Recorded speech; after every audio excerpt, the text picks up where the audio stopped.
Nosotros cocinamos arroz con pollo. Arroz con pollo is a classical Costa Rican dish, and we chose to make it because we've all been to Costa Rica and loved it.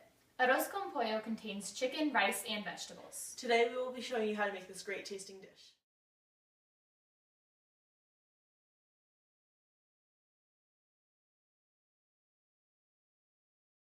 I will begin cooking the rice by adding 2 cups of rice to the pot. Then I will add 3 cups of water to the rice.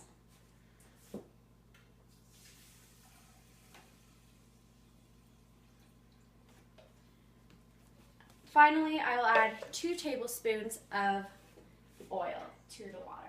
Then you have to turn on the stove to a medium-high temperature. Put on the top and wait for the water to come to a boil.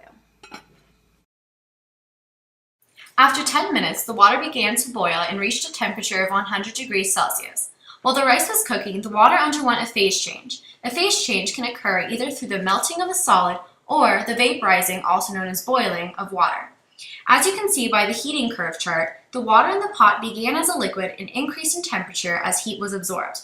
Once it began to boil, the temperature leveled off and became constant. During all of this, the rice was able to soak up the water and expand into what we eat. Dry rice has stacked layers of starch that, when heated, become tangled up and allow water to be absorbed and therefore get bigger. The water that was originally in the pot is either evaporated or soaked up by the starch. This explains why the volume of rice increases dramatically from its original state, becoming what we eat.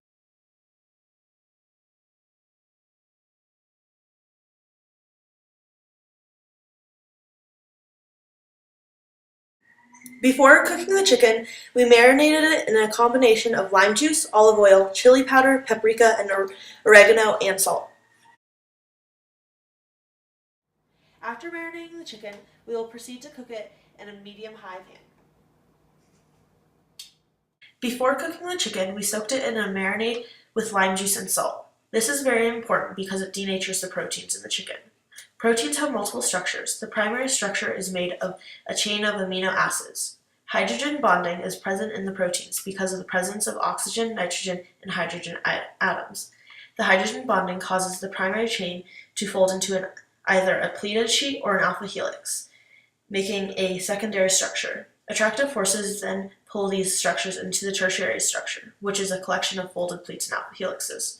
By adding the marinade, the citric acid and the salt denature the protein, thus it tenderizes the chicken. The marinade breaks most attractive forces and hydrogen bonds. This means the protein structures unravel and lose their tertiary and secondary structure. Once a protein structure is denatured, it is almost irreversible.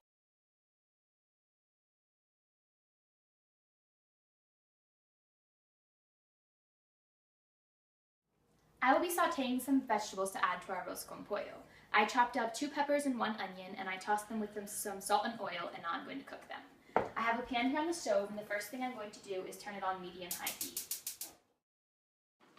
The flame from the stove will begin to heat the pan through a process called conduction. Conduction is a form of heat energy transfer in which heat energy is transferred when 2 things are in direct contact with each other, like the pan touching the stove. The first thing I have done is add a little bit of olive oil to my pan to ensure that my vegetables don't stick. Now I'm going to pour the vegetables in and begin cooking them. The vegetables are also cooking through the process of conduction because the vegetables are touching the hot pan. Although they cannot be seen in the vegetables I am cooking, there are 2 other forms of heat energy transfer. The first is radiation, which is the transfer of heat energy through electromagnetic waves. A real-world example of radiation is our sun heating the Earth.